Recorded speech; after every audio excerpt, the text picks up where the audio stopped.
Sir आप mute हो।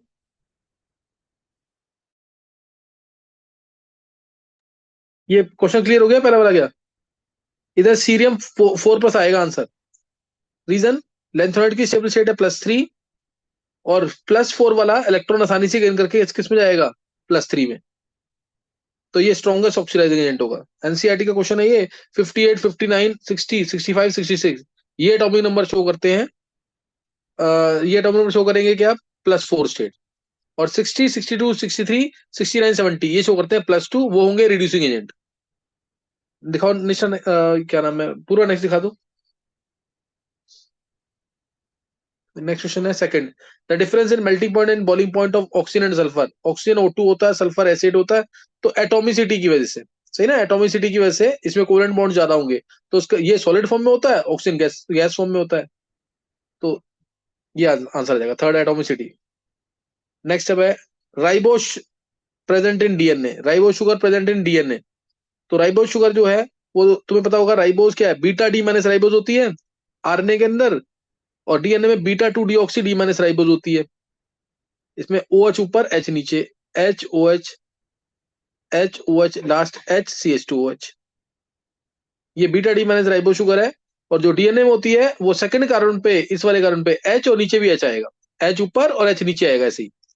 तो इसमें राइबो शुगर की बात कर रहा है, तो ये पेंटोस शुगर है, करेक्ट है।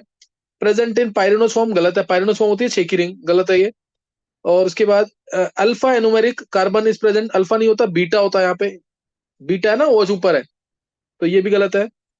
प्रेजेंट इन डी कन्फिग्रेशन, सही है, बीटा डी माइनस राइबोज होता है। और रिड्यूसिंग शुगर इज, हाँ रिड्यूसिंग शुगर होती है ये, सही ना, क्योंकि इथेनॉल ऑक्सीजन के साथ वाले कार्बन पे OH है इसलिए। तो ये भी करेक्ट है। तो आंसर आ जाएगा ADE। ADE सेकंड होना चाहिए आंसर, ADE। नेक्स्ट दिखाओ।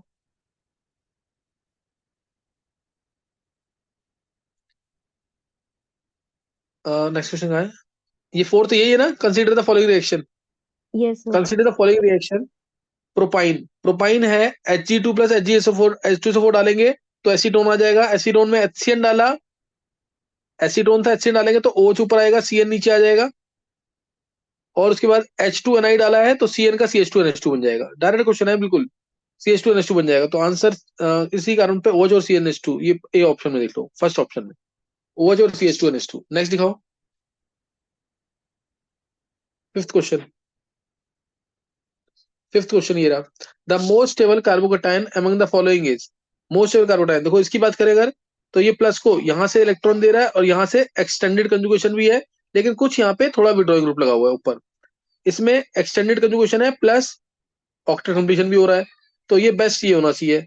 इसमें तो -I इफेक्ट आ रहा है, इसमें हाइपरटेंशन आ रहे हैं दो। तो अगर मैं ऑर्डर ऑफ स्टेबिलिटी की बात करूं तो 2, फिर 1, फिर 4, फिर 3, ये आंसर है इसका, 2, 1, 4, 3। तो इसने तो पूछा है स्टेबल कार्बोटाइन, तो सेकंड होना चाहिए। Next, sixth. Which the following is most reactive towards nucleophilic addition reaction. Nucleophilic addition है तो विड्रॉइंग ग्रुप होना चाहिए। पैरानाइट्रो बेंजल हेड में विड्रॉइंग ग्रुप है। पैरानाइट्रो बेंजल हेड में क्या है, विड्रॉइंग ग्रुप। ये बेंजल हेड पैरा पेनO2, विड्रॉइंग ग्रुप का -R इफेक्ट है इसका। पैरा मिथाइल है, अगर यहाँ मिथाइल आ जाएगा तो +H इफेक्ट आ जाएगा, रेक्टिविटी कम हो जाएगी। बेंजल हेड होगा तो कोई ग्रुप नहीं है। और एस्टोफिनोन है तो ऊपर COCH3 है, कीटोन बन गया। सीरी क्राउडिंग की वजह से थोड़ी रेक्टिविटी कम होगी। तो अगर ऑर्डर ऑफ रेक्टिविटी की बात करें, इसमें पैरानाइट्रोबेंजल हेड मोस्ट रिएक्टिव है, आंसर तो यही है इसका। रेक्टिविटी ऑर्डर होगा 1 सबसे ज्यादा, 1 के बाद 3, 3 के बाद आएगा 4, सॉरी 2, 1, 3, 2, 4, ये आंसर आ जाएगा 1, 3, 2, 4, सही ना। नेक्स्ट,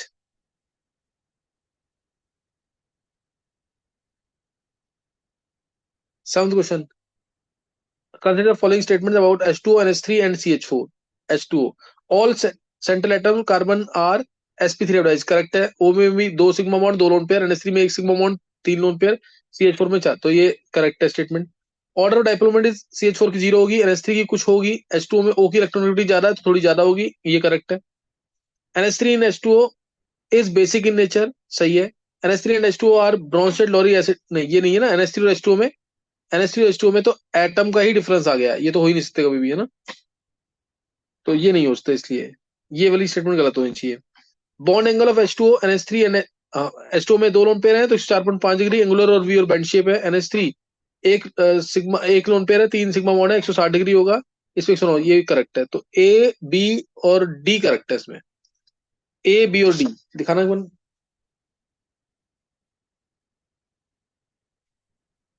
ए बी डी ये रहा फोर्थ ऑप्शन आ जाएगा। Next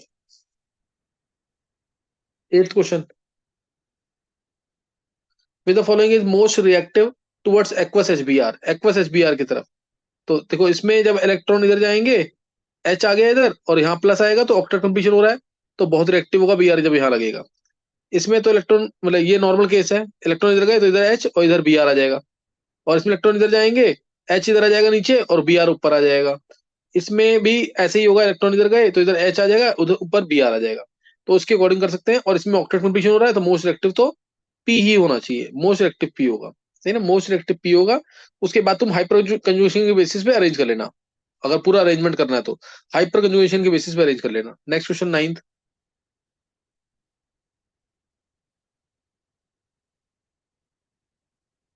9th question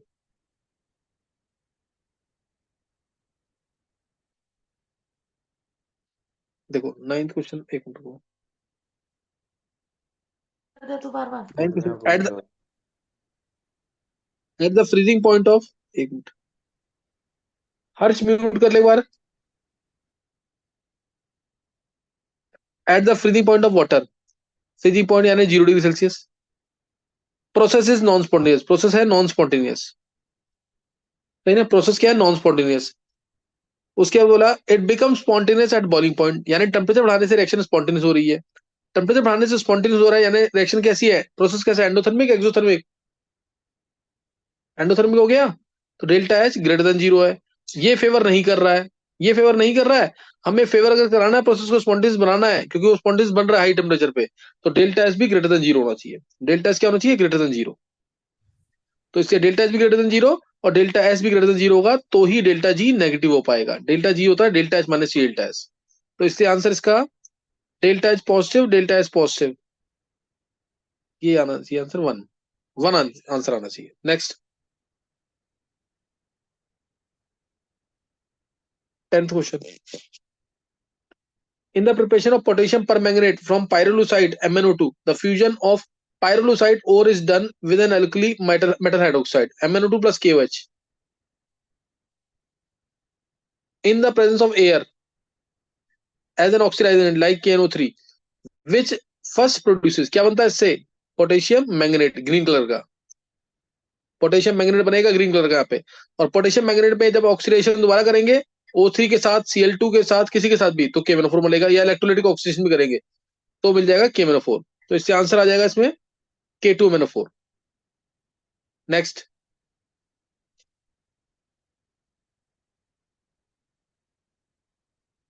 next question ये आ गया यहाँ पे। हाँ S1 Dumas method is use for estimation of nitrogen. सही है ड्यूमास और जेल्डाल्स मेथड दोनों नाइट्रोजन के लिए होते हैं।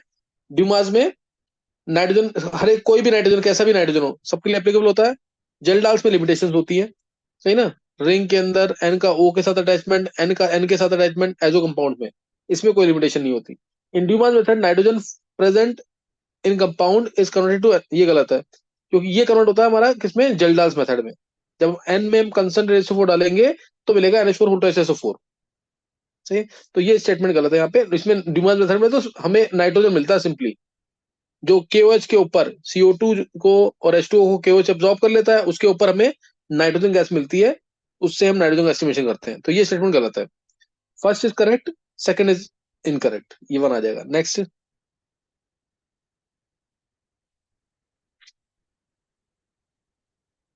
नेक्स्ट क्वेश्चन है an electron jumps from A to C by emitting a wavelength of 2000 angstrom A से ऊपर वाले शेल से किसी भी शेल से ये कुछ ऐसे रहा होगा। मान लिया ए से सी पे आया 2000 आर्मस्ट्रॉन्ग की वेवलेंथ एमिट कर रहा है और बी से सी पे आया by emitting wavelength of 6000 Armstrong. या ये मान लिया ए है ये भी कोई बी है ये सी है ऐसे मान लिया अगर ए से डायरेक्ट सी पे आया ज्यादा एनर्जी का डिफरेंस तो वेवलेंथ कम 2000 आर्मस्ट्रॉन्ग और बी से जब सी पे आया, यहां से बी से सी पे जब आया तो इसने वेवलेंथ एमिट की 6000, क्योंकि कम एनर्जी का डिफरेंस है तो वेवलेंथ ज्यादा होगी 6000 angstrom.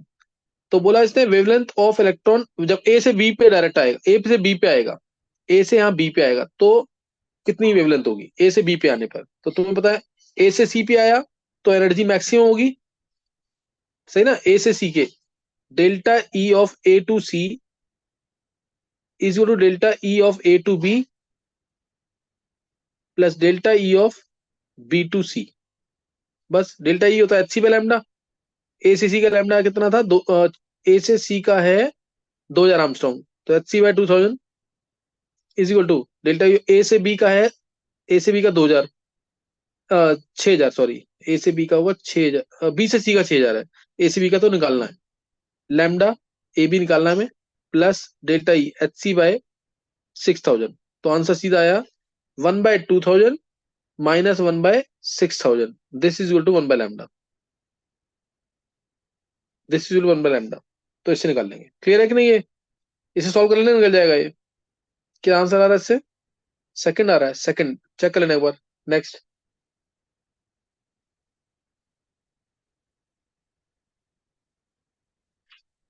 13 question, calculate the value of E cell, E nought cell है ना, for the given cell based upon the given information. इस सेल के लिए निकालना है, कैथोड हमारा है एजी प्लस से एजी, ई नोट सेल निकालना है, ई naught of A G cell minus E naught of Fe3 plus से Fe2 प्लस, ये चाहिए हमें वैल्यू। Fe3 प्लस से Fe2 प्लस की वैल्यू चाहिए हमें, एजी प्लस एजी की वैल्यू एक्स दे रखी है, Fe3 प्लस से Fe2 प्लस की वैल्यू निकालनी है।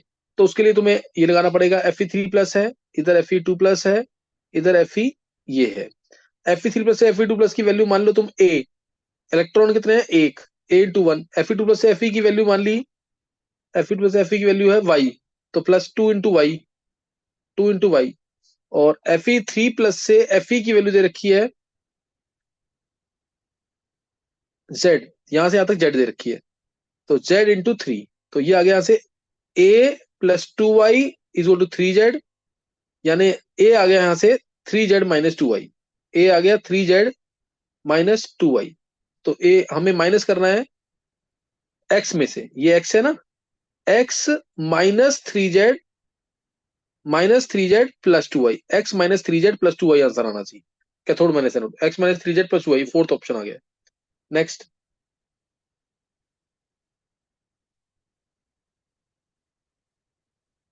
नेक्स्ट ये consider given reaction, choose the polar proper solvent, proper solvent निकालना है। ओ चांस डाला, ओ चांस आ रहा है यहीं पे, यानी कोई रीअरेंजमेंट नहीं हुआ, यानी रिएक्शन कौन सी है SN2। वैसे भी प्राइमरी अल्काइलाइड है तो SN2 ही होगी, प्राइमरी अल्काइलाइड एंड गुड न्यूक्लियोफाइल, तो SN2 रिएक्शन है ये। इसमें भी प्राइमरी अल्काइलाइड है, R3 एन डाला है, वही अटैक कर रहा है, Cl इलेक्ट्रॉन ले गया, इसने अटैक कर दिया होगा, ये भी रिएक्शन SN2 ही होगी। और SN2 रिएक्शन है तो सॉल्वेंट या तो पोलर एप्रोटिक बेस्ट सॉल्वेंट मानते हैं या फिर नॉन पोलर, तो पोलर एप्रोटिक ऑप्शन होना चाहिए दोनों के लिए, दोनों रिएक्शन SN2 है, पोलर एप्रोटिक है फर्स्ट, ये थर्ड ऑप्शन। नेक्स्ट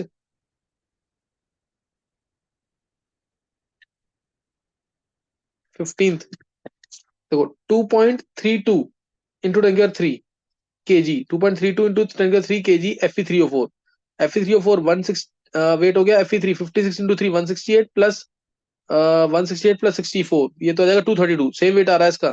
तो 2.32 यानी 232 मान लो इसको, 232 डिवाइड बाय 232 इंटू आ जाएगा 10, ये इतना मोल आ गए हमारे 110, 10 किलो मोल मान लो, क्योंकि किलो केजी है ना, 10 किलो मोल आ गए किसके Fe3O4 के।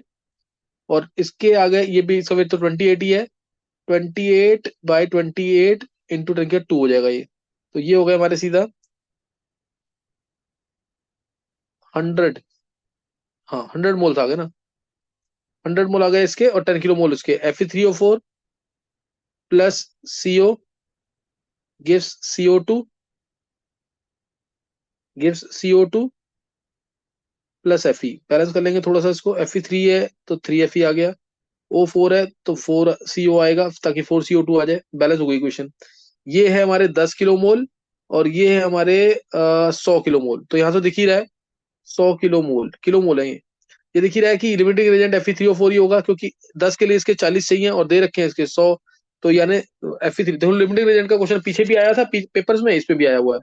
10 से ये कितना बनेगा, Fe निकालना है, 10 से बनेगा ये 30, 30 बनेगा, एक से बन रहा है 3, 10 से बनेगा 30, 30 किलो मोल बन गया इसका। 30 किलो मोल मतलब 30 इंटू उसका वेट 56 होता है, 30 इंटू 56 इंटू 1000 कर देंगे, केजी में है तो 1000 करने की जरूरत नहीं है। तो 56 इंटू 3 168, 168 जीरो आ गया आंसर, सेकंड आंसर आ जाएगा। Next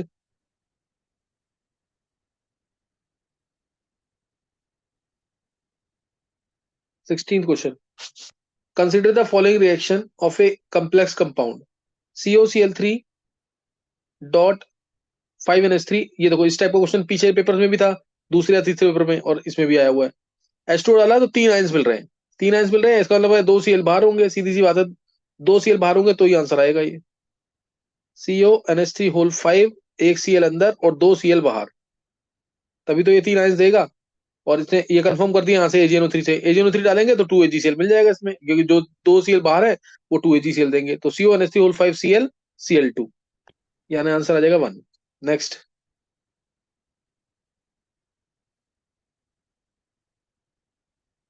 consider the vapour pressure वैसे तो non, choose the correct graph. Depression in freezing point का कर्व तो एनसीईआरटी में दे रखा है, तो डायरेक्ट कर्व है, direct curve vapour pressure versus temperature है, फ्रोजन सॉल्वेंट सही है, इस पॉइंट के बाद क्या मिलेगा, फ्रोजन सॉल्वेंट, और यहाँ सॉल्वेंट, ये सॉल्यूशन, इस पॉइंट पे सॉल्वेंट फ्रीज करना स्टार्ट करेगा, इस पॉइंट पे सॉल्यूशन फ्रीज करना स्टार्ट करेगा, ये बिल्कुल करेक्ट है फर्स्ट वाला ग्राफ।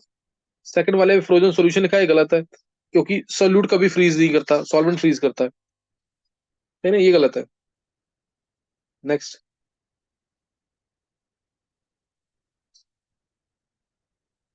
नेक्स्ट क्वेश्चन क्या है, ये 18th ही है, अच्छा हाँ 18th। A student synthesized the compound given below, ये कंपाउंड सिंथेसाइज किया है by using the following by using one of the following compounds available in the lab and using the following reagents। चलो ये reactant बताना होगा इसमें, choose a suitable compound which can be used as a reactant, reactant बताना है। NBS डाला हुआ है तो एलाइलिक सब्स्टिट्यूशन करता है, ये डबल बॉन्ड CH2 रहा होगा, ये एलाइलिक सब्स्टिट्यूशन करता है, फिर ये एलिमिनेशन करेगा, सही ना, हॉफमान से एलिमिनेशन करेगा ये, और यहाँ पे हाइड्रोबोरेशन ऑक्सीडेशन है, यहाँ पीसीसी से तो एल्कोहल कन्वर्ट हो जाएगा कीटोन में या एल्डिहाइड में। तो डबल बॉन्ड ये चारों पे करके देखना पड़ेगा तुम्हें। अगर मैं इसमें करता हूं, पहले में एनबीएस डाला तो ये Br आ जाएगा एलाइलिक पोजीशन यहाँ पे या यहाँ पे, यहाँ ज्यादा स्टेबल है तो यहीं आना चाहिए, यहाँ स्टेबल नहीं है ज्यादा, रेडिकल यहाँ ज्यादा स्टेबल होगा। Br आ गया, फिर डबल बॉन्ड आ जाएगा यहाँ पे, Br के बाद डबल बॉन्ड आ गया, डबल बॉन्ड CH2 है ही ऊपर, और एक डबल बॉन्ड यहाँ आ गया, और मिथाइल यहाँ लगा हुआ है, और उसके बाद B2H6 डालेंगे तो ऊपर CH2OH आ जाएगा, डबल बॉन्ड लगा हुआ है, ऊपर CH2OH फिर CH2 आ जाएगा, तो ये आंसर तो नहीं है इससे, ये आंसर तो नहीं आ रहा, गलत होगा ये। अब इसमें डालेंगे तो Br आएगा एलाइलिक पोजीशन, ये वाली भी है, और ये यहाँ आएगा, क्योंकि यहाँ पे रेडिकल ज्यादा स्टेबल है।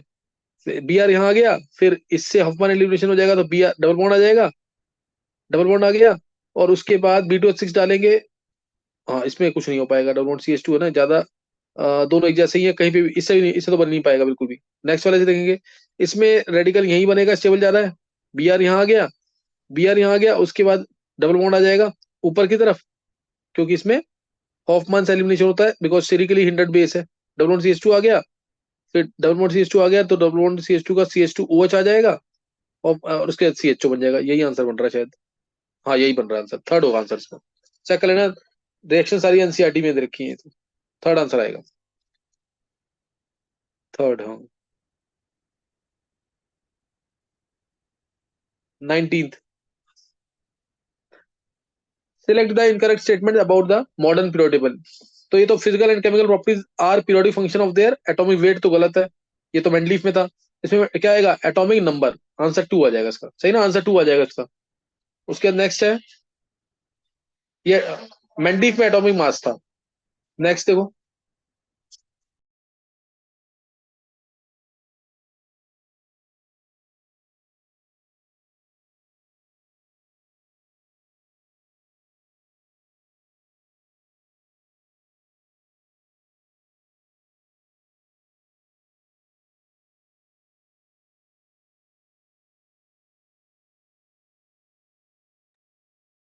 नेक्स्ट देखो, if Ksp of CrO thrice AB3 type का सॉल्ट है तो इसका केएसपी होगा 27S4, 27S4, और ये 1.6 इंटू 10⁻30 दे रखा है, 10⁻30 मोलर फोर, और molar solubility of salt in water is इतना, तो वैल्यू ऑफ एक्सेस, तो ये अब इसे सॉल्व करना पड़ेगा थोड़ा सा। S4 दे रखा है, इसको या तो S4 को बनाना पड़ेगा हमें 1.6/27, S4 से जाएगा नहीं, इसको अगर मैं 10⁻32 बनाऊं तो 10⁻8, 10⁻32 बना दिया, ये बन जाएगा 160, 160 डिवाइड बाई 27, 160/27, बस ये तो 10⁻8 आना चाहिए, ये 1.56 बन ही जाएगा लेने के बाद। 27 से ये जाएगा 5 करते हैं 135, 5 6 के आसपास जाएगा, 6 के आसपास कुछ जाएगा ये, और उसकी पावर 4 लगाएंगे तो 1.56 ही आना चाहिए वो, 1.56 इंटू 10⁻8, हाँ ये 10⁻8 आना चाहिए फिर इससे, क्योंकि इसके फोर्थ रूट लगेगा ना, तो आंसर 10⁻8 में आ जाएगा, यानी 8 आंसर आ जाएगा, सही है ये डायरेक्ट इस कैलकुलेशन है इसकी, ये फॉर्मूला लगाना है सीधा और इससे आंसर आ जाएगा। नेक्स्ट क्वेश्चन दिखाना।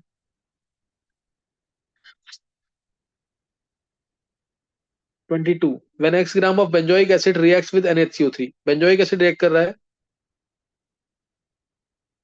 NaHCO3 के साथ, तो बनेगा CCH5CONA, ये बन जाएगा सॉल्ट, बन जाएगा प्लस H2O प्लस CO2, एक एक मोल है सबके।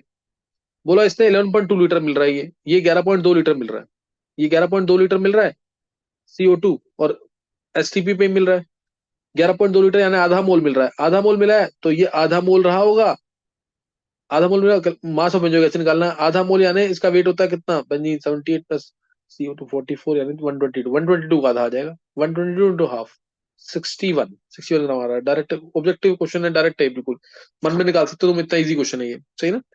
22 के 23 question, how many of the following cation shows coloured precipitate, ये आ गया क्वालिटेटिव का, ऐसा ही क्वेश्चन है, तो इसमें CO2 प्लस अगर आएगा तो CO2 एफिशिएंसी मिलता है, बहुत ही अच्छा क्वेश्चन है ये, क्वालिटेटिव जिसने पढ़ा हुआ थोड़ा बहुत ढंग से तो कर लेगा, तो ये इसका चॉकलेट ब्राउन प्रेसिपिटेट होता है, चॉकलेट ब्राउन प्रेसिपिटेट होता है। Ca2 प्लस है तो व्हाइट पीपीटी आता है इस केस में, हालांकि ये कलर प्रेसिपिटेट कभी देते नहीं है एस ब्लॉक वाले, तो ये तो ऑप्शन हो नहीं सकता, ऐसे ये भी एस ब्लॉक का है तो कलर प्रेसिपिटेट नहीं देगा। Fe3 प्लस, Fe3 प्लस देगा प्रेशियम ब्लू कलर का प्रेसिपिटेट, अब प्रेशियम ब्लू एक पेपर में पीछे भी आया था, Fe4 FeCN6 whole thrice, Prussian blue colour का प्रेसिपिटेट। Zn2 प्लस देगा ब्लूइश व्हाइट, अनपेड इलेक्ट्रॉन नहीं है, ब्लूइश व्हाइट है तो ये भी कलर्ड नहीं मानेंगे इसको। Mg2 प्लस तो एस ब्लॉक का नहीं देगा, Mn2 प्लस देगा लाइट पिंक कलर का precipitate, Mn2 FeCN6 light pink colour का, तो तीन आना चाहिए answer, Cu2 plus, Fe3 plus और Mn2 प्लस, ये तीन देंगे कलर्ड प्रेसिपिटेट, तीन आंसर होना चाहिए इसका।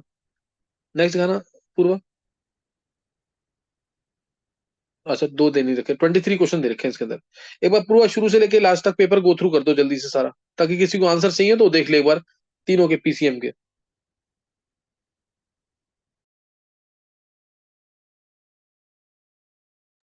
सर इसमें सिर्फ केमिस्ट्री का ही था। अच्छा केमिस्ट्री है तो चलो फिर रहने दो फिर तो, चलो रहने दो, पेपर किसी को मिलता तो भेज देना मेरे पास एक बार, है ना, जो ये किसका आया था पेपर, किसका पेपर आया ये वाला, है कोई जिसका पेपर आया हो ये वाला, सर मेरा आया था ये वाला। किसका, सर हिमांशु। बच्चे नाम ना, हाँ, सर हिमांशु। अच्छा हिमांशु, हिमांशु को बता पेपर लगभग लगभग ऐसा ही था कि 70-80% की नहीं, सर डिक्टो यही था। यही था, तो यानी सही पेपर दिया इन्होंने तो तेरे कुछ करेक्ट हुए कि नहीं हिमांशु, कितने किए क्वेश्चन तूने। सर केमिस्ट्री में 17 करे थे तो खाली 2 ही गलत है बस। अच्छा बहुत अच्छे हिमांशु, फिर तेरा सही हुआ पेपर, सत्रह पेपर ठीक ठाक है, अभी तक जितने पेपर आए ना उनमें सबसे ठीक ठाक यही आया पेपर, 15 सही है तेरे, हाँ सर मतलब सही थी, केमिस्ट्री सही थी। चल तू ठीक ठाक कराया पेपर फिर तो, मतलब तेरे अकॉर्डिंग जैसा होना चाहिए था, तू ठीक कराया जितना मेरे को एक्सपेक्टेड था, तो अब आगे और मेहनत कर ले हिमांशु फिर, सही ना हिमांशु। Yes sir. सर पर वो फिजिक्स बेकार हो गई थोड़ी सी बस। कितने किए फिजिक्स में, सर फिजिक्स में 10 ही करे पर उसमें गलत हो गए 2 3 तो। ओ मैथ्स में, मैथ्स में 5 करे थे। 5 किए थे, यानी तूने 17 और 10 27 और 5 32 क्वेश्चन किए। चलो कुछ नहीं था। वो सही है गलत है वो 5? हाँ, वो मैथ के मतलब 5 करे थे उनके, तो आ गए थे एकदम आंसर, तो वो तो सही लग रहे। अच्छा वो सही होने चाहिए फिर तेरे, है ना? यानी तेरे हाँ। 15, तो यानी तेरे वही 80 90। हिमांशु नेक्स्ट टाइम मेहनत कर ले अच्छे से फिर, तो सही कर जाएगा। सर से भी बात कर ली एक बार, मैथ्स वाले सर से, सही ना? तो थोड़ा बता देंगे तेरे को कैसे करना आगे, सही है? Yes sir. तो अभी यस पेपर सर। तेरा यस कौन सर। सी शिफ्ट में आया पेपर ये हिमांशु? फर्स्ट शिफ्ट में आया था सर ये। आज सुबह का ये? हाँ यस सर, आज सुबह वाला ये। यानी 24 का मॉर्निंग का है ना? Yes sir. चलो कुछ नहीं, अब मेरे को पेपर भेज देना अगर होगा। तो होस्टा मैं आज नाइट में डिस्कस दूंगा, अगला पेपर मेरे को मिल जाता है तो, सही ना? थोड़ी देर बाद मैं डिस्कस कर दूंगा, मिल जाएगा तो पूरा भेज देना एक बार पेपर, ये सही है? Okay sir.